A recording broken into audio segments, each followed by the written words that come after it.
किनकि नेपालको निजामती सेवाको कर्मचारीलाई उसलाई के हुन्छ भने म यो देशको मुख्य सचिव हुन पाए हुँदो भन्ने मन र कर्ममा हुन्छ। आफ्नो अफिसतिर पनि फर्किने र यसो अदालततिर पनि फर्किने स्थिति भएकै छ। यो बजेटको आकारले नै के देखिन्छ भने हामीले राज्यले खेल क्षेत्रको विकासमा पर्याप्त लगानी गरेको छैन। 1.5 अरबको परियोजना छ भने 50 करोड हुनु पर्यो भने हो, तर 1.5 अरबको परियोजनालाई हामी 20 लाख रुपियाँ बजेट छुट्याएर 1.5 अरबको परियोजना अगाडि बढाउने भन्छौँ र त्यस पछाडि त्यो परियोजना त हाम्रो नियम कानुन सबैले मिल्ने नै भएन। आज विश्वमा जुन अवस्था छ, सर्ने रोगले मर्ने भन्दा नसर्ने रोगको मृत्युदर सबभन्दा बढी छ। नसर्ने रोगको औषधि उपचार भनेकै खेलकुद र व्यायाम हो।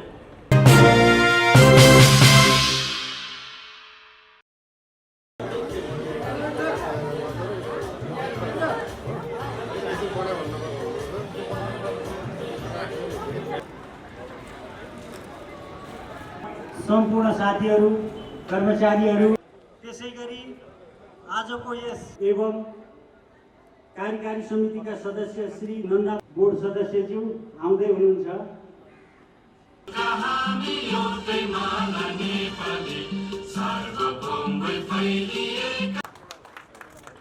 निकै अगाडि नै यो बिल्डिङ हस्तान्तरण हुनु, त्यसैले निर्माण सेवा प्रणालीका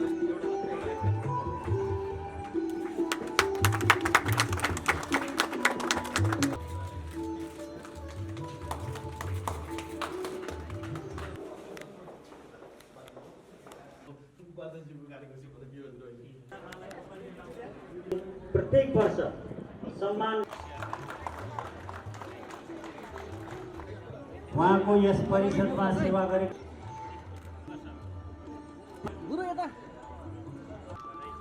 त्यसैगरी देशको नाम उच्च राख्ने संविधान खेलकुद परिषदले साँगुरो ठाउँमा सञ्चालन गर्दै आएको आफ्नो प्रशासनिक कार्य, जसलाई फराकिलो ठाउँबाट सञ्चालन गर्ने सोचका साथ 75 सालदेखि निर्माण कार्य शुभारम्भ गरिएको प्रशासनिक भवनको सम्पूर्ण काम पूरा भएर आज निर्माण कम्पनीले हस्तान्तरण गरेको छ र अब राष्ट्रिय खेलकुद परिषदका महत्त्वपूर्ण प्रशासकीय कामहरू यसै भवनबाट सुरु हुनेछ र राष्ट्रिय खेलकुद परिषदको प्रशासनिक कामहरू असाध्यै कन्जेस्टेड अर्थात् साँगुरो ठाउँबाट सुरु भइराखेको थियो। अब फराकिलो वातावरणमा अलिकति सकारात्मक ढङ्गले सोध्दै यसलाई कसरी अगाडि बढाउने भनेर खेलकुदको विकासमा, खेलकुदका समग्र गतिविधिहरूलाई प्रभावकारी ढङ्गले अगाडि बढाउने सन्दर्भमा र सेवा प्रदान गर्ने र सेवा लिने सबैलाई सहज हुने ढङ्गले जुन भवनको स्थापना भएको छ, यो राष्ट्रिय खेलकुद परिषदको एउटा नयाँ प्रपर्टीको रूपमा, सम्पत्तिको रूपमा आज एउटा भवन थपिएको छ। यो स्वाभाविक रूपले हामी सबैको लागि खुसीको कुरा छ। यो सँगसँगै आज जुन 58 वार्षिकोत्सवको सन्दर्भमा गत वर्ष नै प्राप्त गर्नुपर्ने दीर्घ सेवा पदकबाट सम्मानित हुनुपर्ने लामो समय 25 वर्षभन्दा माथि सेवा गरेका कर्मचारी साथीहरूलाई जुन हरेक वर्ष सम्मान गरिँदै आएको, वितरण गरिँदै आएको सेवा पदक कोभिड-19 लगायतका कारणले अवरुद्ध भएको थियो, त्यो पनि आज सम्पन्न भएको छ र यति लामो समय नेपालको खेलकुद क्षेत्रमा विकास गर्नको लागि अहोरात्र खटेर 25 वर्ष भनेको लामो अवधि हो र त्योभन्दा माथि पनि सेवा गरेका साथीहरू यहाँ हुनुहुन्छ। 28 वर्षसम्म सेवा गरेका साथीहरू हुनुहुन्छ। साँच्चीकै तपाईँहरूले आफ्नो महत्त्वपूर्ण समय, जीवनको महत्त्वपूर्ण समय नेपालको खेल क्षेत्रको विकासको लागि जसरी तपाईँहरूले लगाउनु भयो र लगाउने अझै पनि तपाईँहरूले आफ्नो रिटायर जीवनसम्म पनि तपाईँहरूले लगाइराख्नुहुनेछ। यो चान्चुने योगदान होइन, तपाईँले धेरै ठुलो योगदान नेपालको खेलकुद विकासको लागि आफ्नो जीवनको महत्त्वपूर्ण समय तपाईँहरूले लगानी गर्नुभएको छ र तपाईँलाई यसै अर्थमा आज राष्ट्रिय खेलकुद परिषदले सम्मान र पदक विमोचन पनि गरेको छ। म सबै साथीहरूलाई तपाईँहरूले पुर्याउनु भएको योगदानको उच्च सम्मान गर्दै तपाईँहरूलाई विशेष धन्यवाद दिन्छु र तपाईँहरूको यो अनुभव तपाईँहरूको रिटायर्ड हुनुभन्दा अगाडि त अझ बढी लगाउनु हुने नै छ। त्यसभन्दा पछाडि पनि तपाईँहरूले कुनै न कुनै रूपले नेपालको खेल क्षेत्रकै विकासमा तपाईँहरूले आफ्नो अनुभव लगाउनु हुनेछ, किनकि तपाईँहरू यस क्षेत्रको विज्ञ हो, विशेषज्ञ हो। खेल क्षेत्रको प्रशासनिक रूपले होस् या यसको आर्थिक व्यवस्थापन या खेल व्यवस्थापनको ढङ्गले तपाईँहरूले एउटा महत्त्वपूर्ण योगदान गर्नुभएको छ र यसकै बिचबाट हामी नवौं राष्ट्रिय खेलकुदको तयारी गर्दैछौँ र तात्विक रूपले मौसमी प्रतिकूलता त हुँदैन। हामीले जेठभित्र नै, खास गरी जेठ 15 भित्र हामीले राष्ट्रिय गेम सम्पन्न गर्नुपर्छ कि भन्ने मानसिक रूपले हामी तयार भएका छौँ। यद्यपि यसो हुँदाहुँदै पनि पोखरामा खेलकुद हुने भएको हुनाले विविध खालका सुझावहरू छन्। त्यसलाई पनि मध्यनजर गर्दै हामी यसकै बिचबाट जेठ 15 भन्दा अगाडि राष्ट्रिय खेलकुद प्रतियोगिता सम्पन्न गर्ने र त्यसपछि एसियन गेमको लागि युद्ध स्तरमा लाग्ने राष्ट्रिय खेलकुद प्रतियोगिता मार्फत छनौट भएका खेलाडीहरूलाई क्लोज क्याम्पमा राखेर हामीले एसियन गेमको तयारीमा ध्यान केन्द्रित गर्ने भनेका छौँ र अहिले पनि ओलम्पिकमा पटक पटक बैठक बसेर मन्त्रालयमा बसेर खास गरी अहिले हामीसँग जे जस्ता राष्ट्रिय टिमहरू हुनुहुन्छ उहाँहरूलाई आफ्नो ढङ्गले तयारी गरिराख्न पनि भनिएको छ एसियनको सन्दर्भमा। त्यसैले यसलाई र त्यसपछि देशभरि सञ्चालन हुने विभिन्न खेल इभेन्टहरू छन्। हामीसँग नै वार्षिक बजेट छ, त्यो बजेट अहिलेसम्म धेरै कार्यान्वयन भइसकेको अवस्था समेत छैन। त्यसैले यो बजेट समेतलाई कार्यान्वयन गर्ने मध्यनजर गरेर जति पनि तलबाट जुन विभिन्न ठाउँमा स्थापित क्लबहरूको रूपमा स्थापित भएका प्रतियोगिता छन् र केन्द्रीय लेभलमा स्थापित भएका केही प्रतियोगिताहरू छन्, तिनलाई सञ्चालन गर्ने, जसको लागि मैले निमित्त सदस्य सचिवलाई खेल सञ्चालन गर्नको लागि खेल सङ्घहरू आउने बित्तिकै आवश्यक बजेटको सहयोग नियमअनुसार गर्नुपर्ने सहयोगहरू तत्काल गर्न भनेर भनेको छु। मलाई लाग्छ त्यो प्रक्रिया उहाँहरूले अगाडि बढाइराख्नु भएको छ। त्यसैले अहिले खेल गतिविधिले यो पछिल्लो अवस्थामा केही आकार ग्रहण गरेको छ र तैपनि फेरि यहाँ सबैलाई थाहा छ अदालती प्रक्रियाले के हुने हो भन्ने हुने र निमित्त सदस्य सचिव जसलाई अहिले टोटल कार्यकारी अधिकार छ उहाँलाई पनि के हुने होला भनेर आफ्नो अफिसतिर पनि फर्किने र यसो अदालततिर पनि फर्किने स्थिति भएकै छ। त्यसैले मैले भनेको छु अदालतले जे गर्ने हो गर्दै गर्ला, तपाईँले, किनकि प्रत्येक मानिसले आफ्नो अगाडि जे जिम्मेदारी आउँछ त्यो जिम्मेदारी आएको बेलामा त्यही जिम्मेदारी मात्रै सम्झिनुपर्छ। त्योभन्दा अरू के हुने होला भनेर सम्झिनु हुँदैन। अहिले उहाँहरूको अगाडि म त भन्छु राष्ट्रिय खेलकुद परिषदको थाई तपाईँ कर्मचारीको अगाडि आएको ऐतिहासिक अवसर पनि हो।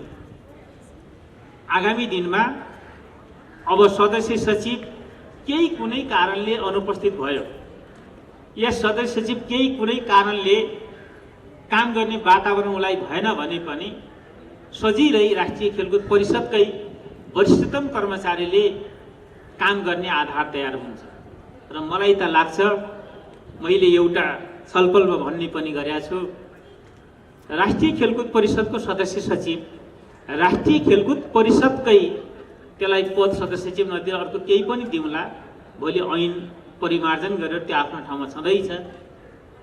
कम्तीमा पनि राष्ट्रिय खेलकुद परिषदको सदस्य कर्मचारी त्यो क्षेत्रको एउटा उच्चतम पदमा पुग्ने वातावरणै हुनुपर्छ कि भन्ने पनि छ। मलाई त्यो भित्रैदेखि लागि पनि राखेको छ, किनकि नेपालको निजामती सेवाको कर्मचारीलाई उसलाई के हुन्छ भने म यो देशको मुख्य सचिव हुन पाए हुँदो भन्ने मन र कर्ममा हुन्छ र उसले त्यो अनुसार कर्म गर्छ र त्यो अनुसार मेहनत पनि गर्छ। यद्यपि मुख्य सचिव त एउटै हुन्छ तर त्यो निजामतीबाटै हुन्छ। त्यस्तै गरेर राष्ट्रिय खेलकुद परिषदको पनि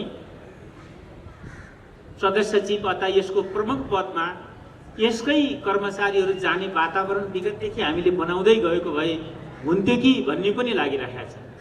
त्यो भयो भने सम्पूर्ण कामको निरन्तरता हुने र यहाँ भएकाहरूले पनि अन्तिम पद त मैले नै प्राप्त गर्छु नि, हामीले यहीँ भित्रैबाट हुन्छ नि, जो भए पनि हाम्रै साथी हाम्रै सेवामा अथवा मतलब यही खेलकुद परिषदकै सदस्य हुन्छ कि भन्ने पनि हुनसक्छ।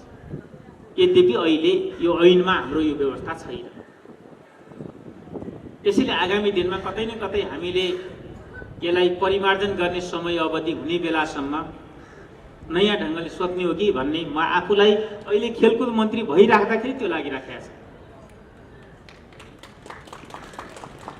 तर एउटा राम्रै अवसर तपाईँहरूको अगाडि प्राप्त भएको छ। मैले साथीहरूलाई निमित्त सदस्य सचिवलाई यहाँ जिम्मेदारी दिइसकेपछि म आएर भन्ने पनि भनेको छ, तपाईँहरू सबै एक ढिक्का भएर काम गर्नुहोस्। मलाई लाग्छ तपाईँहरू अहिले मिलेर एक ढिक्का भएर काम गरेको अनुभूति नै मैले गरेको छु। मन्त्रीको हैसियतले, परिषदको अध्यक्षको हैसियतले पनि त्यो गरेको छु। तपाईँहरू मिलेरै काम गर्नुहोस्, किनकि यसको गुण जस अब जसको भागीदार हामी नै हुनुपर्ने भएको हुनाले तपाईँहरू मिलेर काम गर्नुहोस् भन्ने, एकताबद्ध भएर र अझै नयाँ परिणाम कसरी दिन सकिन्छ भनेर गर्नुहोस् भन्ने पनि म यो सन्दर्भमा तपाईँहरूलाई भन्न चाहन्छु। र अर्को कुरा, हामी नयाँ बजेट निर्माणको क्रममा छौँ। आगामी जेठमा 14 गते हामीले बजेट ल्याउनुपर्छ। त्यसैले यो 15 गते यसैले यो बजेट ल्याउने बेलासम्म हामी त्यसको तयारीको जुन क्रममा छौँ, कम्तीमा यो वर्ष प्रभावकारी कार्यक्रमहरू कसरी बनाउन सकिन्छ। सिलिङ त हामीले थोरै दिएको छ अर्थ मन्त्रालयले, राष्ट्रिय योजना आयोगले, तर त्यसमा मेरो आफ्नो रिजर्भेसन छ। सिलिङको बारेमा जुन त्यसलाई सपोर्ट गरेर पठाउने फाइनल नाममा म आफूले सदर पनि गरेको छैन, किन मेरो आफ्नो रिजर्भेसन छ। म आफू छलफल गर्न चाहेको छु उहाँहरूसँग भनेर भनेको छु। किनकि नेपालमा हामीले खेलकुद क्षेत्रलाई राष्ट्रको गौरवको रूपमा, स्वास्थ्यको रूपमा खेललाई लिएका छौँ। तर खेल क्षेत्रको हाम्रो लगानी हेऱ्यो भने असाध्यै दयानाक अथवा दर्दनाक खालको छ, दया लाग्ने खालको छ। अहिले पनि तपाईँलाई थाहा छ, यहाँ कार्यरत मन्त्रालय अन्तर्गत अथवा सबै मन्त्रालय अन्तर्गत 4वटा निकायका कार्यालय सहयोगदेखि त्यसका प्रमुखहरू मन्त्रीसम्मले प्राप्त गर्ने सेवा सुविधा समेत त्यहीबाट प्राप्त गर्ने ढङ्गले 0.16% हाम्रो कुल बजेट हो। कुल बजेटको आकार भनेको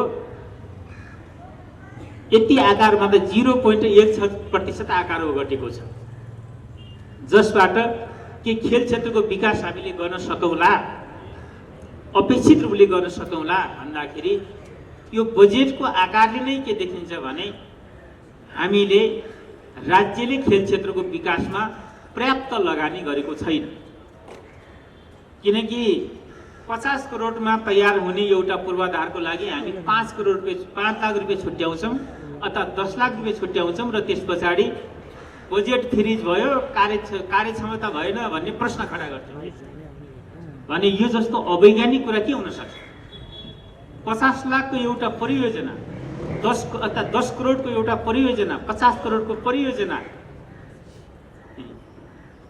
अझ भनिएमा अर्को पनि भनिहालौँ, 5 अरबको परियोजनालाई 10 करोड रुपियाँ बजेट छुट्यायौँ हामीले झापाको लागि, झापा दमकको अन्तर्राष्ट्रिय रङ्गशालाको लागि।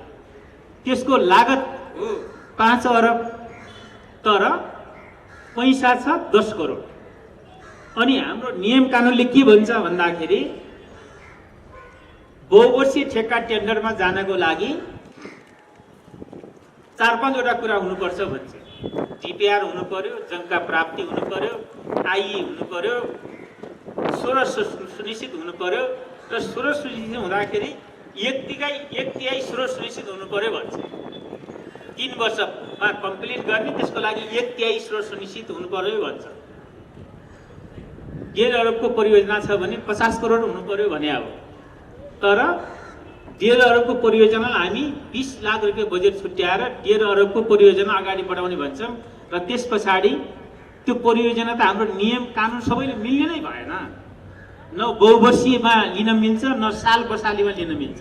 त्यसपछि त्यो बजेट फ्रिज हुन्छ र अहिले राष्ट्रिय खेलकुद परिषदले एउटा ठुलो अब्जस प्राप्त गरिराखेका छ। त्यो भनेको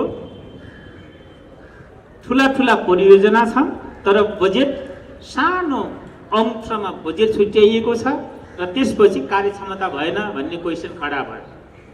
त्यसैले यो ठिक भइराखेका छैन भन्ने मेरो आफ्नो भनाइ छ र त्यसले गर्दाखेरि हामीले बरु परियोजनाहरू कम गरौँ तर कम्प्लिट हुने र सुनिश्चित गर्ने आधार गरौँ।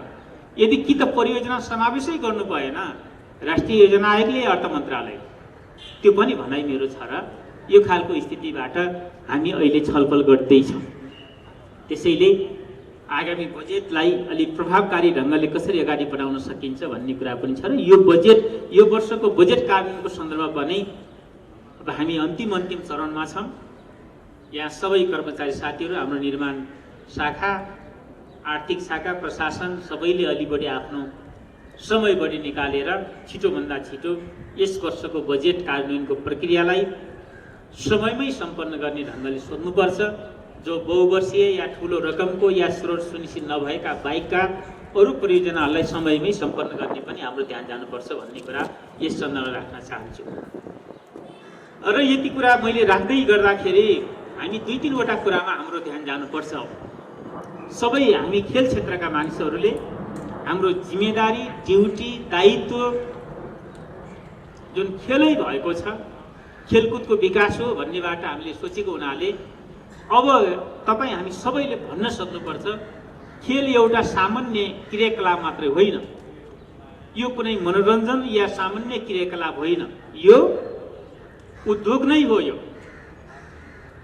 यो इन्डस्ट्रिज हो। यो आज विश्वका विकसित देशहरूले खेलकुदलाई इन्डस्ट्रीको रूपमा लिइराखेका छन् किनकि यो आर्थिक क्षेत्र हो, यो आर्थिक चलायमान क्षेत्र हो, आर्थिक गतिविधिकै क्षेत्र हो यो भन्ने कुरालाई हामीले स्थापित गर्नुपर्ने आवश्यकता छ। नत्र भने सिंहदरबारभित्र के छ भन्दाखेरि यो अनुत्पादक क्षेत्र, खेलको लागि पनि के गर्ने र बजेट के छुट्याउने र भन्ने खालको मनस्थिति सिंहदरबारभित्र छ।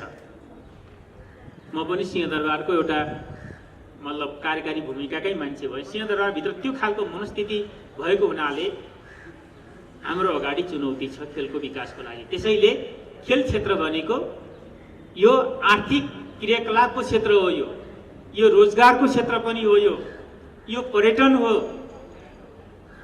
र यो आर्थिक उद्योग र व्यवसायकै क्षेत्र हो भन्ने कुरालाई हामीले स्थापित गर्नुपर्ने आवश्यकता छ र त्यो अनुसारको क्रियाकलाप अगाडि बढाउनु पर्ने आवश्यकता पनि छ। फेरि अर्को कुरा भनेको खेल क्षेत्र स्वास्थ्यको क्षेत्र हो, यो ठुलो औषधि उपचारको क्षेत्र हो। कुनै औषधि प्रयोग नगरेर मान्छे निरोगी भइराख्ने क्षेत्र योभन्दा अर्को कुनै क्षेत्र छैन।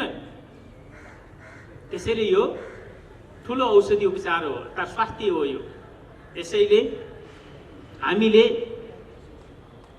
भोलि बिरामी होलान् मान्छे भनेर हस्पिटल बनाउनु भन्दा बिरामी नै हुन नदिने ढङ्गले हाम्रा खेलकुद रङ्गशालाहरू, मैदानहरू, कभर्ड हलहरू व्यापक प्रत्येक टोलमा बनाउने कुरा र जनतालाई अनिवार्य रूपले त्यहाँ हरेक दिन 1 घण्टा 2 घण्टा व्यायाम गर्ने या एक्सर्साइज अथवा मतलब खेलकुदमा हरेक मानिसहरू सहभागी स्थिति हुने स्थिति बनाऊँ। आज विश्वमा जुन अवस्था छ, सर्ने रोगले मर्ने भन्दा नसर्ने रोगको मृत्युदर सबभन्दा बढी छ। नसर्ने रोगको औषधि उपचार भनेकै खेलकुद र व्यायाम हो। त्यसले त्यतातिर हामीले लिन सकौँला नि मुलुकलाई। त्यसैले यतातिर पनि हाम्रो ध्यान केन्द्रित गर्नुपर्छ। र अर्को कुरा भनेको यो अन्तर्राष्ट्रिय रिलेसनको क्षेत्र हो, यो अन्तर्राष्ट्रिय जनसम्बन्धको क्षेत्र के जनताको बीचमा, युवाहरूको बीचमा एउटा अन्तर्राष्ट्रिय सम्बन्ध कायम गर्ने क्षेत्र हो। अहिले पनि तपाईँले हेर्नुहुन्छ भने हाम्रो यान्फाको अध्यक्षजी हुनुहुन्छ घरमा, हाम्रो देशको परराष्ट्र मन्त्री भन्दा सबभन्दा बढी बाहिर उहाँ टुल्लो हुन्छ, उता गाछ। एउटा अन्तर्राष्ट्रिय जनसम्बन्ध के राज्य सरकारसँग कोही सरकार छैन, त्यो हाम्रो परराष्ट्रले गर्छ। त्यो हाम्रो अरू सङ्घका कैयौँ अध्यक्षजीहरू हुनुहुन्छ। एउटा जनसम्बन्ध, अन्तर्राष्ट्रिय जनसम्बन्धको एउटा महत्त्वपूर्ण क्षेत्र हो यो। र अर्को खेल क्षेत्र नै एउटा त्यस्तो क्षेत्र हो जहाँ कुनै जात छैन, कुनै लिङ्ग छैन, कुनै वर्ग छैन। त्यहाँ अहिले एउटा खेलमा भरि देखिन्छ र त्यहाँ खास गरी अहिले त्यो पनि हल गर्दैछु भन्दै हुन्छ तासी शेर्पाजीले त्यो भनेको यो के अरे गोल्फ अलि धनीहरूको खेलाडी खेल हो भन्ने अलि विगतदेखि पर्या रहेछ। संसारमा गल्फ भनेको धनी मानिसहरूको खेल हो भन्ने पर्या छ। नत्र भने खेल नै एउटा त्यस्तो क्षेत्र हो जहाँ एउटा गरिब पनि एउटा हुने खाने मानिसले पनि अवसर प्राप्त गर्ने क्षेत्र हो। किन आफ्नो बरकतले आफ्नो शरीर लगाएर आफ्नो कर्म लगाएर प्राप्त गर्ने क्षेत्र हो। त्यसैले त्यो कुरालाई पनि हामीले ध्यान दिनुपर्छ। र अहिले उत्तर दक्षिण कोरिया खेलाडीहरूको रेमिटेन्सबाट सबभन्दा बढी बनिराखेको छ, विकसित भइराखेको छ। तर हाम्रो देशको रेमिटेन्स श्रमिकहरूबाट आउँछ। श्रमिकहरूले प्राप्त गर्ने रेमिटेन्स असाध्यै कम हो। अहिले पनि विश्वका खेलाडीहरूले 20 लाख 50 लाख करोड रुपियाँ तलब खान्छ उनीहरू र आफ्नो देशमा पठाउँछ विभिन्न क्लबहरूमा खेल्नेहरू। त्यसैले हामीले एउटा यसलाई ठुलो उद्योग, व्यवसाय, स्वास्थ्य क्षेत्र, सामाजिक सद्भाव र अन्तर्राष्ट्रिय रिलेसनको क्षेत्रको रूपमा यसलाई विकास गर्न हामी सबै यो क्षेत्रमा कर्म गरिरहेका साथीहरूले, आज कर्मचारी साथीहरू हुनुहुन्छ, यत्रो जीवन लगाएका साथीहरूले हामीले भन्नु पर्यो यो क्षेत्र भनेको महत्त्वपूर्ण क्षेत्र हो, राज्यको ध्यान केन्द्रित हुनु पर्यो, निजी क्षेत्रको ध्यान केन्द्रित हुनु पर्यो भनेर हामीले जोरदार ढङ्गले भन्न सक्नु पर्यो र हामीले त्यो वातावरण पनि बनाउन सक्नु पर्यो। यो कुरा आजको दिनमा यो वार्षिकोत्सवको सन्दर्भमा तपाईँहरूलाई सम्मान र विभूषण गरिराख्ने सन्दर्भमा मैले यति कुरा पनि राख्नुपर्ने आज आवश्यक ठानेको हुनाले अलिकति समय लिएर राखेँ र सबैलाई आज यो अवसर दिनुभयो। यसको लागि राष्ट्रिय खेलकुद परिषदको अफिसियल टिमलाई विशेष धन्यवाद दिन चाहन्छु र खेलकुदको विकासको लागि सबै एकताबद्ध भएर आगामी दिनलाई नेपाललाई खेलकुदमय बनाउने र खेलकुद टोल गाउँ घर-घरको विषय र चासोको विषय बनाउने एउटा अभियानमा हामी सरिक हौँ। यही कुरा राख्दै तपाईँ सबै साथीहरूलाई बधाई र शुभकामना दिँदै मेरा भनाइपछि धन्यवाद। अभिवादन।